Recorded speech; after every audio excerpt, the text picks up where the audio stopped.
The current state of online film discourse relies on a very specific type of energy. It is remarkably easy to build an audience by hunting for plot holes, mocking bad scripts, and cynically tearing down films for sport. Grove Street and Stan Steamer founded their show on a more radical idea, that liking movies is actually more rewarding than hating them. To qualify for Slept-On Cinema, a film must meet a strict mathematical requirement. First, the critic score must sit firmly below 50%. Then, the audience score has to meet that same standard. Only double under 50 movies are allowed on the show. This isn't a show about so bad it's good irony. They genuinely defend these titles. When they covered Sandra Bullock's 1995 thriller The Net in their first episode, they weren't looking for punchlines. They were looking for what made it a masterpiece of 90s entertainment. Beyond the shift in tone, the host developed a structural trick that dictates exactly how and when their audience interacts with the media they discuss.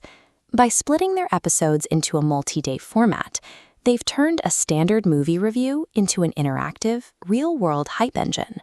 The loop begins during your Tuesday morning commute. You hit play on part 1. This first half is strictly spoiler-free. It's designed for listeners who might have forgotten the film or never gave it a chance in the first place. During the Rotten Premise segment, the hosts read the original scathing reviews from critics, setting the stage for why the movie was initially dismissed. Then comes the bolo, the be on the lookout. These are specific instructions to hunt for hidden details, wild background acting, or specific visual gags that only the hosts have noticed. By the time you get to work, you've been successfully talked into watching a movie you previously thought was garbage. Right at the 15-minute mark, the podcast hosts issue a strict command to the listeners. Hit pause and go watch the movie. That night, you fire up the misunderstood 90s action flick or disaster movie they've assigned, replicating the feeling of a focused Friday night rental. You aren't just watching, you're hunting. If the assignment is Jean-Claude Van Damme's Double Impact, you are scanning every frame to find the specific bolos from that morning's commute.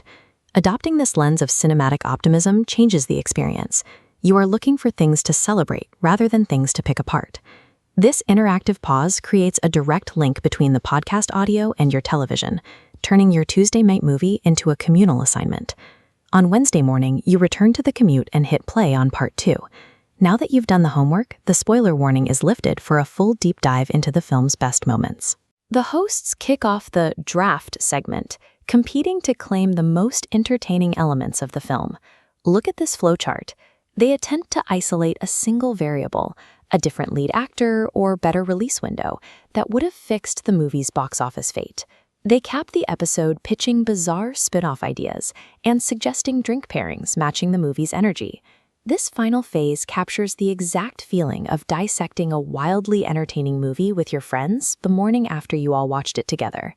Slept-On Cinema uses this structural gap to transform the listener from a passive consumer into someone with a specific job to perform. It's incredibly easy to cynically tear apart the 2002 Scooby-Doo movie. Critics called it woeful trash, and most of the internet agrees. But Grove Street and Stan Steamer put in the work to find the genuine joy in that film, reframing it as a masterpiece of fun.